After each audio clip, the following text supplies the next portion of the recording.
शुक्लांबरधरं विष्णुं शशिवर्णं चतुर्भुजं प्रसन्नवदनं ध्यायेत् सर्वविघ्नोपशान्तये। गं गणपतये नमः। ओं श्री महागुरुभ्यो नमः।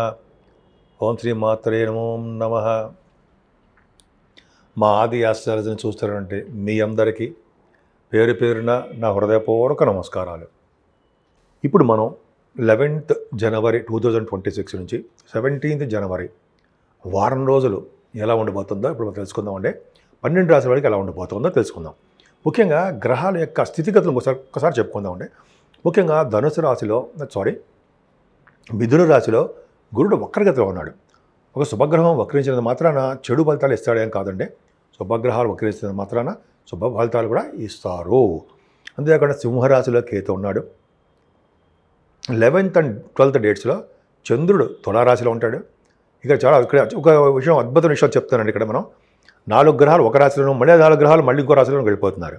అంటే రవి, బుధ, కుజ, శుక్రులు వీళ్ళు నలుగురు ధనురాశిలో ఉన్నారు, ధనస్సులో ఉన్నారు. ఈ 4 గ్రహాలు మళ్ళీ చూడండి. రవి 14వ తారీఖు నుంచి మకరంలోకి వెళ్తాడు. మకర సంక్రమణం అద్భుతం. ఆ రోజు చేసే పూజలు, దానాలు, హోమాలు, యజ్ఞయాగాలు కానీ మనకు సంబంధించిన ఏదైనా సరే అన్నదానాలు, వస్త్రదానాలు అద్భుతమైన ఫలితాలు ఇస్తాయని చెప్తూ ఉంటాం మనం. అంతేకాకుండా కుజుడు కంటే ముందర 13వ తారీఖు నుంచి శుక్రుడు వస్తున్నాడు. మకరంలోకి శుక్రుడు 13వ తారీఖు వస్తున్నాడు. రవి 14వ తారీఖు నుంచి మకరంలోకి వస్తున్నాడు. 16వ తారీఖు నుంచి ఏమో కుజుడు ఎగ్జాల్టేషన్కి వెళ్తున్నాడు. అమ్మ బాబోయ్, కుజుడు ఎగ్జాల్టేషన్ వెళ్ళాలంటే అంత అదృష్టమో. అదొకటి.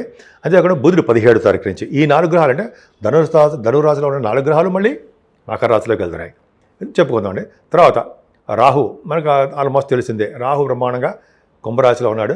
శనీశ్వరుడు మీనరాశిలో ఉన్నాడు. ఈ విధంగా గ్రహాల యొక్క స్థితిగతులు తెలుసుకున్నాము. ఇప్పుడు మనం కన్యారాశి వారికి చిన్న మనస్పర్ధలు, కోపతాపాలు, ఆవేశాలు ఇవన్నీ మామూలే కదండి. కానీ బంగారం కొనుక్కోవడంలోనూ, ఆభరణాలు కొనుక్కోవడంలోనూ, ధనప్రాప్తిలోనూ మీకు మీరే సాటి. 11th and 12th జనవరి రోజుల్లో మీరు బంగారు ఆభరణాలు కానీ, వెండి వస్తువులు కానీ, అయితే మంచి వెహికల్స్ కానీ బాగా కొనుక్కోబోతున్నారు. ధనప్రాప్తి మీకు బాగా కలుగుతుంది. అది భగవంతుడు ఇచ్చిన అదృష్టం అండి. పైగా ద్వితీయ భావాన్ని గురుడు చేయడం వల్ల వేళపడే భోజనం వస్తుంది. ఎక్కడున్నా సరే మీకు పిలిచి భోజనం పెడతారు. భోజనం అంటే అన్నమే కాదండి, మీకు కడుపు నిండడానికి మంచి ఫుడ్ ఐటమ్స్, స్పెషల్ ఐటమ్స్ ఉంటూ ఉంటాయి. అంతేకాకుండా గాయకులకి మంచి అవకాశాలండి. యాంకరింగ్ వృత్తిలో ఉన్న వారికి యాక్టివ్గా, డైనమిక్గా, తెలివిగా, బ్రహ్మాండంగా, స్పీడ్గా ఉంటారు. వాళ్ళకి ధనప్రాప్తి, మంచి గుర్తింపు, గౌరవం దక్కుతుంది. చతుర్థ భావం అంటే మీ జనరల్గా మీరు చూసుకుంటే మీకు ఎక్కువ చదువు రావడం, ఎక్కువగా మీకంటే చదువు విషయంలో ఆటంకాలు ఉండవు. మీకు భూములు ఉంటాయి, వాహన సౌఖ్యం ఉంటుంది. అంతేకాకుండా మీకు రైతులకు కూడా చాలా అద్భుతంగా కాలం అని చెప్తుంటాం. పైగా మ్యూజిక్కి సంబంధించిన విషయాల్లో అద్భుతమే. ఇప్పుడు స్పెషల్గా ఒకటి వచ్చిందండి మీకు. స్పెషల్ ఏంటంటే కన్యారాశి వారికి పంచమ స్థానంలో 4 గ్రహాలు ఉన్నాయి. ఇది స్పెషల్. ఇంత ముందువరకు పంచమ స్థానంగా మామూలుగా చెప్పుకునేవాళ్ళం. ఎందుకంటే 5వ భావంలో కనుక రవి, కుజులు ఉన్నారంటే వాళ్ళు ఖచ్చితంగా రాజకీయ రంగంలో పదవులు రావడానికి అవకాశం ఉంటుందండి. రాజకీయంగా ఎదుగుతారు.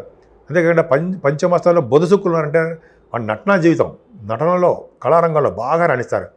మంచి డ్రెస్సులు, ఆభరణాలు, వాహన సౌఖ్యము వీళ్ళే ఇస్తారు. భూములు, డిబేట్స్లో పాల్గొనడాలు ఇవన్నీ ఉంటాయి. మకర రాశిలోనే మీకు కుజుడు ఎగ్జాల్టేషన్లో ఉన్నాడు. అంటే మీకు 3 అంటే అష్టమాధిపతి అనేటువంటి కుజుడు ఎగ్జాల్టేషన్ ఉండడం వలన పుత్రికల వలన ధనప్రాప్తి కలిగి తీరుతుంది మీకు. అంతేకాకుండా మీ భూములు, వాహనాలు కొనుక్కోవడానికి అది ఎక్కువ భూములు కొనుక్కుంటారు, అవకాశాలు ఎక్కువ. అంతేకాకుండా మీకు రవి, బుధులు కూడా పంచమస్థానం ఉండడం వల్ల చురుకైన స్వభావం కలవారుగా ఉంటారండి మీరు. అంతేకాకుండా మీ చదువుల్లో అంటే ఇంజనీరింగ్ విద్య, మ్యాథమెటిక్స్ విద్య, లా రిలేటెడ్ సంబంధించిన విద్యలో మీరు బాగా సంపాదించుకుంటారు. అంతేకాకుండా స్టాక్ మార్కెట్లో కూడా ధనప్రాప్తి బాగా కలుగుతుంది. పంచమస్థానం వెరీ వెరీ స్ట్రాంగ్. మీకు అందుకని మంచి పేరు ప్రఖ్యాతులు రావడము, మంచి గుర్తింపు దొరకడము. ఇంకా స్పోర్ట్స్, రవి, కుజులు అంటే స్పోర్ట్స్ బాగా డబ్బు సంపాదించుకుంటారు, ధనప్రాప్తి కలుగుతుంది. ఈ విధంగా పంచమస్థానం చాలా బాగుంది. పుత్రికల వలన ధనప్రాప్తి, అదృష్టం, ఐశ్వర్యము వాళ్ళ వలనే మీకు కలుగుతుంది. ఏదైనా రాహు ప్రభావం కూడా ఉందండి మీకు. 6వ భావంలో రాహు అని ఎప్పుడు ప్రతిసారి చెప్పుకున్నట్టుగానే మేనమామలకు బాగుండడము, చిన్న అనారోగ్య సమస్యలు మీకు వచ్చినప్పటికీ ఆయన మిమ్మల్ని బాగు చేసి మిమ్మల్ని కాపాడుతూ ఉంటాడు. ఏదైనా మీకు కొంతమంది అనారోగ్య సమస్యలు అంటే అనారోగ్య సమస్యలు కాదని శత్రువుల వలన భయం లేకుండా బాగా ఉంటారు. కానీ సప్తమ మీరు శని ప్రభావం వలన కూడా కొద్దిగా కొద్ది సంబంధాలు ఆగిపోతూ ఉండడము, లేకపోతే సంబంధాలు కుదరపోవడము, భార్యాభర్తల యొక్క చిన్న చిన్న మిస్అండర్స్టాండింగ్స్ రావడము ఇవి జరుగుతూ ఉంటాయి. మామూలే. ఏదైనా భాగ్యస్థానము రావాల్సిన సంపదలు కానీ లేకపోతే విదేశాలు వెళ్ళడానికి అవకాశాలు కానీ స్లో అయిపోతూ ఉంటాయి. ఉన్నతమైన విద్య మీకు వస్తుందండి, కానీ విదేశాలు వెళ్ళడానికి ఆటంకాలు, మీరు అనుకున్న సీట్లలో కాలేజీలో సీట్ రాలేకపోవడం జరుగుతుంది. ఏదైనా ప్రొఫెషనల్గా దశమస్థానం గురుడు చాలా బ్యూటిఫుల్గా ఉన్నాడండి. 7th హౌస్లో 10th హౌస్ 4th హౌస్లో కూడా అయ్యాడు. సో అంటే అర్థం ఏంటంటే మీరు చేస్తున్నటువంటి ఉద్యోగాల్లో మంచి ప్రమోషన్స్ రావడము, బ్యాంకింగ్ రంగంలో ప్రభుత్వ రంగ సంస్థల గురుడు దశమస్థానం అంటే విశేషమైన ధనవంతుని చేస్తాడు మీకు అని ఒక శాస్త్రం. అంతేకాకుండా గవర్నమెంట్ సంబంధించిన ఉద్యోగాలు ఉండడము, దేవాలయానికి అర్చకత్వం అధికారము, దేవాలయానికి అధికారిగా ఉండడము, అలాగే ఉపాధ్యాయ వృత్తులు అంటే ప్రొఫెషన్ టీచింగ్ ప్రొఫెషన్ ఇలా బాగా డెవలప్మెంట్స్ ఉంటాయి. వేదశాస్త్రం చాలా బాగుంటుందంటే చాలా మంచి డెవలప్మెంట్స్ ఉంటాయి. ముఖ్యంగా ఈ సాఫ్ట్వేర్ రంగ ఉద్యోగస్తులు వస్తారా వాళ్ళకి, గవర్నమెంట్ సంబంధించిన ఉద్యోగస్తులకి ప్రమోషన్స్ రావడము, యజ్ఞ యాగాది క్రతువుల్లో పాల్గొనడము, అలాగే జ్యోతిష శాస్త్ర పండితులు ఉన్నారండి మీలో, వాళ్ళకి బాగా డబ్బు సంపాదించుకోవడము. దశమస్థానం గురువు అంటే బ్యాంకింగ్ రంగం, ప్రభుత్వ రంగ సంస్థలు వాళ్ళకి మంచి యోగం కలుగుతుంది. ఏదైనా మీరు పుణ్యక్షేత్ర దర్శనం చేసుకుంటారు, అలాగే ఖర్చులు అధికంగా పెట్టేస్తుంటారు. పెద్దానికి ఖర్చులే అధికంగా, రాబడి తక్కువ ఖర్చులు ఎక్కువ అంటాం కదా, కానీ మీ రాబడి కూడా ఎక్కువే, దాని తగ్గట్టుగా ఖర్చులు ఉంటాయి. ఏం భయపడకండి. కన్యారాశి వారికి 4 గ్రహాల యొక్క ప్రభావము పంచమంలో ఉండడం వల్ల వాళ్ళ బలగము ఆ 4 గ్రహాలే. మీరు మన ఆది ఆస్ట్రాలజీ నుంచి మీ జాతకాలు తెలుసుకోవాలన్నా, అదే మీ పిల్లల జాతకాలు తెలుసుకోవాలనుకున్నా, లేకపోతే మీ బంధువులు ఎవరైనా ఎవరి జాతకాలు తెలుసుకోవాలనుకున్నా ముందర మీ date of birth, time of birth, place of birth ఈ 3 ఉండాలండి. అంటే మీకు ఏం ప్రాబ్లమ్స్ ఉన్నాయి జాతకంలో, అంటే వివాహం కావట్లేదనా, ఉద్యోగం కోసమని, ఫారిన్ కంట్రీస్ కానీ, లేకపోతే మెడిసిన్ స్టెప్ 3 అంటాం కదా విదేశాల్లో, వాటి గురించి కానీ, ఇట్లా మనం రకరకాలుగా జాతకాల్లో మనం ఉంటాయి, మనం తెలుసుకోవచ్చు. ఇంకోటి ఏంటంటే మీరు ఫోన్ చేసినప్పుడు కింద నెంబర్కి ఫోన్ చేయండి, 7075389589. నేను మీ వాడ్రే ఆదినారాయణరావు శర్మ. ఫోన్ చేస్తే నేను కొన్ని సందర్భాల్లో షూటింగ్లో ఉండడం వలన, లేకపోతే నేను జాతకాలు చెప్తూ ఉండడం వలన, లేదా బిజీగా ఉండడం వలన బహుశా మీ ఫోన్ లిఫ్ట్ చేయకపోవచ్చు, ఏమనుకోకండి. మాకు వాట్సాప్ కూడా ఉంది కాబట్టి వాట్సాప్లో మెసేజ్లు పెట్టేయండి. తప్పకుండా నేనే మీకు ఫోన్ చేస్తాను, నేనే స్వయంగా మీతో మాట్లాడతాను. మన ఆది ఆస్ట్రాలజీ తరపు నుంచి కూడానండి జాతకాలు చూడడమే కాకుండా ముహూర్తాలు, మ్యాచ్ మేకింగ్, వధూవరుల యొక్క పొంతన కుదిరిందా లేదా అదొకటి, తర్వాత ముహూర్తాలు, పెళ్లి ముహూర్తాలు కానీ, లేకపోతే గృహప్రవేశ ముహూర్తాలు కానీ, కొన్ని ముహూర్తాలు ఉంటాయి కదా, ఈ ముహూర్తాలు కూడా మనం పెట్టుకోవచ్చండి, చేసుకోవచ్చు. చెప్తా మా ఆది ఆస్ట్రాలజీ నేనే చేస్తుంటాను. అంతేకాకుండా మీకు వాస్తు సంబంధించిన విషయాలు ఏమైనా ప్రాబ్లమ్స్ ఉన్నా, అదే డౌట్స్ ఉన్నా మీరు నాకు ఫోన్ చేస్తే నేను తప్పకుండా వాటికి కూడా నేను పరిష్కార మార్గాలు చెప్తూ ఉంటాను.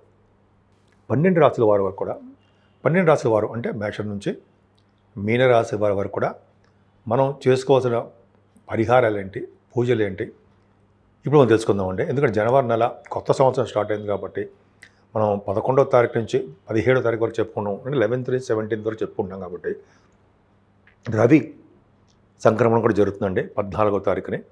ఆయన మకర రాశిలోకి వస్తారు, ధనుర్సు రాశిలోంచి మకర రాశిలోకి వస్తాడు ఆయన. అది చాలా అద్భుతం.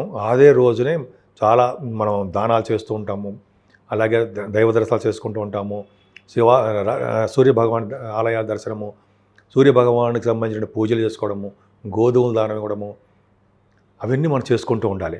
ఆ రోజు అద్భుతమైన సంక్రమణం ఉంటుంది. రవి సంక్రమణంలో చాలా అద్భుతమైన దానాలు, చాలా మోస్ట్ ఇంపార్టెంట్ దానాలండి.